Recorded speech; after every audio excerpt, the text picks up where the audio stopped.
उद्भूत है। जो बुद्धिमान है या भली भांति जानते हैं, वे मेरी प्रेमा भक्ति में लगते हैं तथा हृदय से मैं पूरी तरह मेरी पूजा में तत्पर होते हैं। तात्पर्य, जिस विद्वान ने वेदों का ठीक से अध्ययन किया हो और भगवान चैतन्य जैसे अधिकारियों से ज्ञान प्राप्त किया हो तथा यह जानता हो कि इन उपदेशों का किस प्रकार उपयोग करना चाहिए, वह ही समझ सकता है कि भौतिक तथा आध्यात्मिक जगतों के मूल श्री कृष्ण हैं। इस प्रकार के ज्ञान से वह भगवत भक्ति में स्थिर हो जाता है। वह व्यर्थ की टीकाओं से या मूर्खों द्वारा कभी पथभ्रष्ट नहीं होता। सारा वैदिक साहित्य स्वीकार करता है कि कृष्ण ही ब्रह्मा, शिव तथा अन्य समस्त देवताओं के स्रोत हैं। अथ वेद में गोपाल ने उपनिषद में कहा गया है कि यो ब्राह्मण विदिता पूर्व यो वेदाति का पिता सम कृष्ण। ब्रह्म में कृष्ण ने ब्रह्मा को वेदों का ज्ञान प्रदान किया है और उन्होंने भूतकाल में वैदिक ज्ञान का प्रचार किया। पुनः नारायण उपनिषद में कहा गया है अथ पुरुषो वे नारायण कामता प्रजा सृजित। तब भगवान ने जीवों की सृष्टि करनी चाहिए। उपनिषदों में आगे भी कहा गया है नारायण अनद ब्रह्मा जायते नारायणद प्रजापति प्रजाते नारायणद त इंद्र जायते नारायण दृष्ट वास स्वयं जानते नारायण दिकासन रुद्रा जानते नारायण द्वासंस्थिता। नारायण से ब्रह्मा उत्पन्न होते हैं, नारायण से प्रजापति उत्पन्न होते हैं, नारायण से इंद्र और 8 वसु उत्पन्न होते हैं और नारायण से ही 11 रुद्र तथा 12 आदित्य उत्पन्न होते हैं। यह नारायण कृष्ण के ही अंश है। वेदों का ही कथन है ब्राह्मणों देवकी पुत्र कृष्ण ही भगवान है। नारायण उपनिषद में तब यह कहा गया है एको वे नारायण आसित ब्रह्मण नाय ईशान्य नापो नागिन समो नेमम यादपि ना दक्षिण ना सूर्य। सृष्टि के प्रारंभ में केवल भगवान नारायण थे, ना ब्रह्मा थे, ना शिव, ना अग्नि थी, ना चंद्रमा, ना नक्षत्र थे, ना सूर्य। महाउपनिषद में भी यह कहा गया है कि शिव जी परमेश्वर के मस्तक से उत्पन्न हुए हैं। अंत में वेदों का कहना है कि ब्रह्मा तथा शिव के सनातन भगवान की पूजा की जानी चाहिए। मोक्ष धर्म में कृष्ण कहते हैं प्रजापति च रुद्र च सुजामम वेय तयो ही मां न विजानते मम मायावती मोहिता। मैंने ही प्रजापतियों को शिव तथा अन्यों को उत्पन्न किया, किंतु वे मेरी माया से मोहित होने के कारण यह नहीं जानते कि मैंने ही उन्हें उत्पन्न किया। वार पुराण में भी कहा गया है नारायण परमा देवता मूर्ख तस्मद रूपता स च सर्वदा गता। नारायण भगवान है जिनसे ब्रह्मा उत्पन्न हुए हैं और फिर ब्रह्मा से शिव उत्पन्न हुए हैं। भगवान कृष्ण समस्त उत्पत्तियों के स्रोत हैं और वे स्वर्ग कारणों कहलाते हैं। वे स्वयं कहते हैं कि चूंकि सारी वस्तुएं मुझसे ही उत्पन्न है, अंत में मैं सबों का मूल कारण हूँ। सारी वस्तुएं मेरे अधीन हैं, मेरे ऊपर कोई भी नहीं है। कृष्ण से बढ़कर कोई परम नियता नहीं है।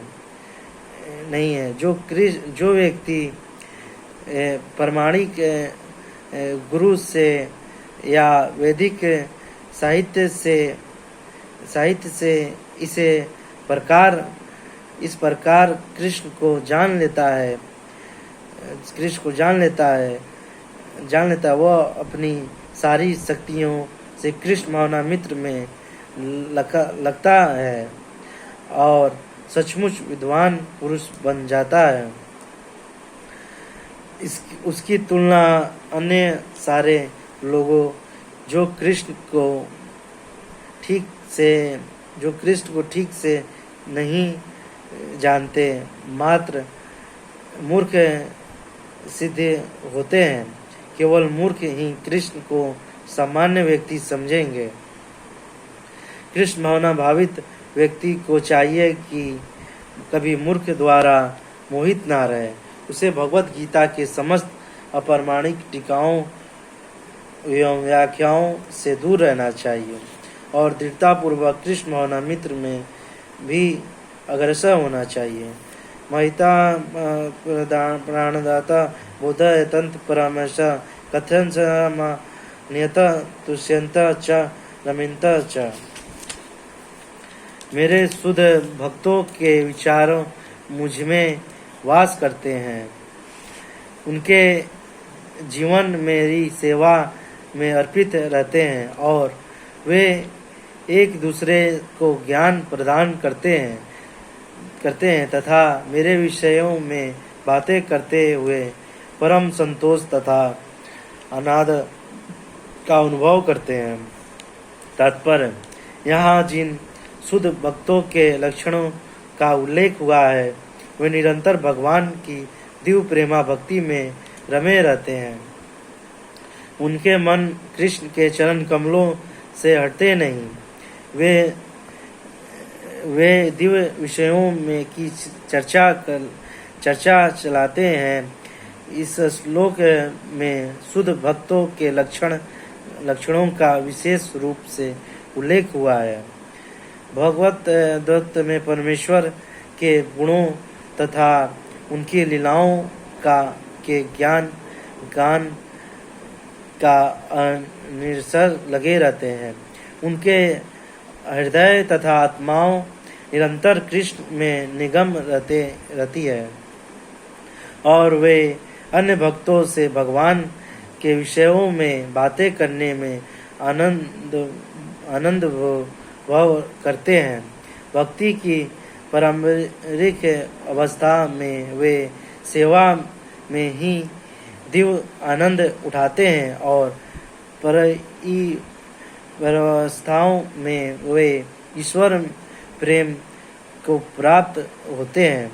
जब वे इस दिव्य स्थिति को प्राप्त कर लेते हैं तब वे उस स्वरक्ष सिद्धि का स्वाद लेते हैं जो भगवत धाम के में प्राप्त होती है।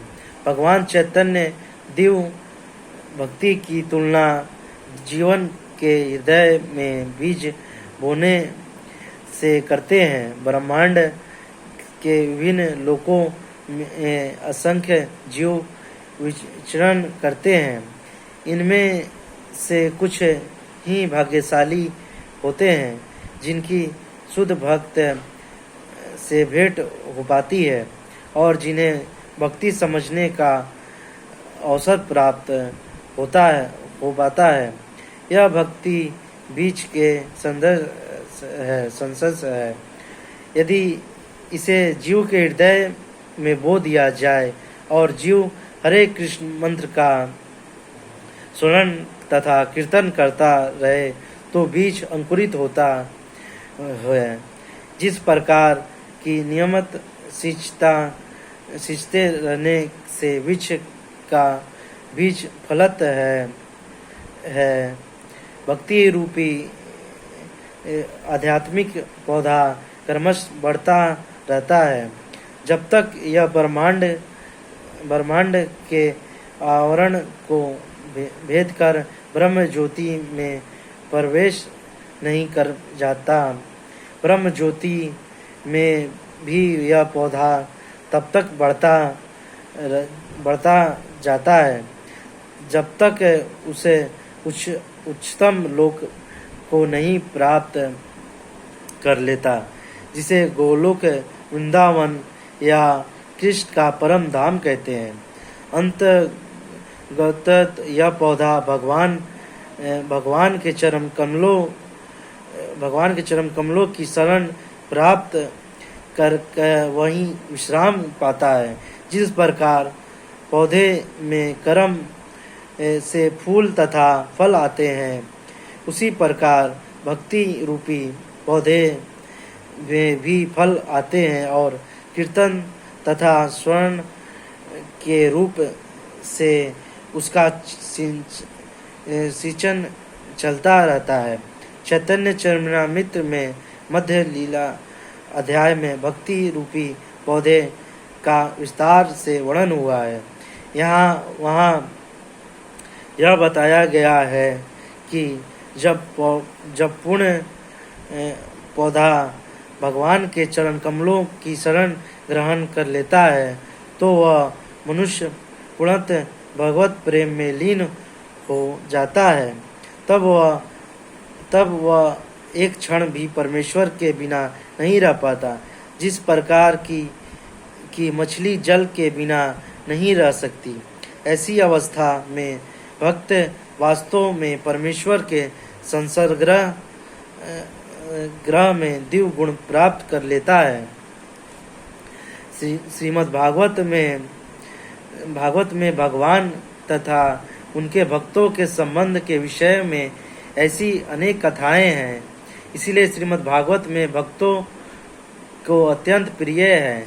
जैसा कि भागवत में ही कहा गया है, श्रीमद् भागवत पुराण अमल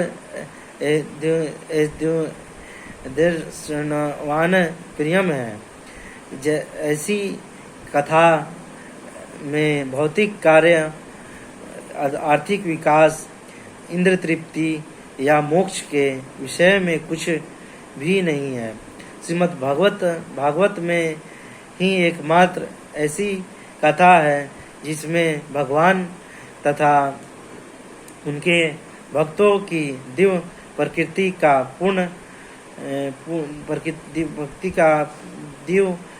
का पूर्ण वर्णन मिलता है। फलत कृष्ण भावना भावित जीव ऐसे दिव्य साहित्य के स्वर्ण में दिव्य रुचि दिखाते हैं, जिस प्रकार तरुण तथा तरुणी की परमश मिलन में आनंद प्राप्त होता है। तेषा सतयुक्ता जना भजता प्रीतिपूर्वकम ददामि बुद्धि योगा ता याना मामुतेन ते। जो प्रेम पूर्वक मेरी सेवा करने में निरंतर लगे रहते हैं उन्हें मैं ज्ञान प्रदान करता हूँ, जिसके द्वारा वे मुझे तक आ सकते हैं। तात्पर्य: इस श्लोक में बुद्धि योगाम शब्द का अत्यंत महत्वपूर्ण है। हमें स्मरण हो कि द्वितीय अध्याय में भगवान को अर्जुन को उपदेश देते हैं हुए कहा था कि मैं तुम्हें अनेक विषयों के बारे में बता चुका हूँ और अब मैं तुम्हें बुद्धि योग की शिक्षा दूंगा। अब उसी बुद्धि योग की व्याख्या की जा रही है। बुद्धि योग कृष्ण भावनामृत में रहकर कार्य करने को कहते हैं और यही उत्तम बुद्धि है। बुद्धि का अर्थ है बुद्धि और योग का अर्थ है यौगिक गतिविधियों अथवा यौगिक उन्नति। जब कोई भगवत धाम को जाना चाहता है और भक्ति में यह कृष्ण भावना मित्र को ग्रहण कर लेता है तो उसका यह कार्य बुद्धि योग कहलाता है। तो इसका यह कार्य बुद्धि योग कहलाता है। दूसरे शब्दों में बुद्धि योग यह विधि है जिससे मनुष्य भवबंधन से छूटना चाहता है। उन्नति करने का चरम लक्ष्य कृष्ण प्राप्ति है। लोग इसे नहीं जानते। अंत में भक्तों तथा प्रामाणिक गुरु की संगति आवश्यक है। मनुष्य को ज्ञात होना चाहिए कि कृष्ण ही लक्ष्य है और जब लक्ष्य निर्देशित हो तो पथ पर मन गति से प्रगति करने पर भी अंतिम लक्ष्य प्राप्त हो जाता है। जब मनुष्य लक्ष्य तो जानता है किंतु कर्म फल में लिप्त रहता है तो वह कर्म योगी होता है। यह जानते हुए कि लक्ष्य कृष्ण है, जब कोई कृष्ण को समझने के लिए मानसिक चिंतन का सहारा लेता है तो वह ज्ञान योग में लीन होता है। किंतु जब वह लक्ष्य को जानकर कृष्ण भावना मित्र में तथा भक्ति में कृष्ण को खोज करता है तो वह भक्ति योगी या बुद्धि योगी होता है और वह यही पूर्ण योगी है। यह पूर्ण योग ही जीवन की सिद्धि अवस्था है। जब व्यक्ति प्रामाणिक गुरु के होते हुए तक तथा आध्यात्मिक संघ के संबंध में रहकर भी प्रगति नहीं कर पाता क्योंकि वह बुद्धिमान नहीं है, तो कृष्ण उसके अंतर से उपदेश देते हैं, वह सरलता से उन तक पहुंच सके। इसके लिए जिसे योग्यता की अपेक्षा है वह यह है कि कृष्ण भावना मित्र में निरंतर रहकर प्रेम तथा भक्ति के साथ सभी प्रकार की सेवा की जाए। उसे कृष्ण के लिए कुछ न कुछ कार्य करते रहना चाहिए, किंतु प्रेम पूर्वक। यदि भक्त इतना बुद्धिमान नहीं है कि आत्म साक्षात्कार के पथ पर प्रगति कर सके, किंतु यदि वह एक निष्ठ रहकर भक्ति कार्यों में रत रहता है तो भगवान से अवसर देते हैं कि वह उन्नति करके अंत में उनके पास पहुंच जाए। आगे हम भगवत गीता को कल कंटिन्यू करेंगे।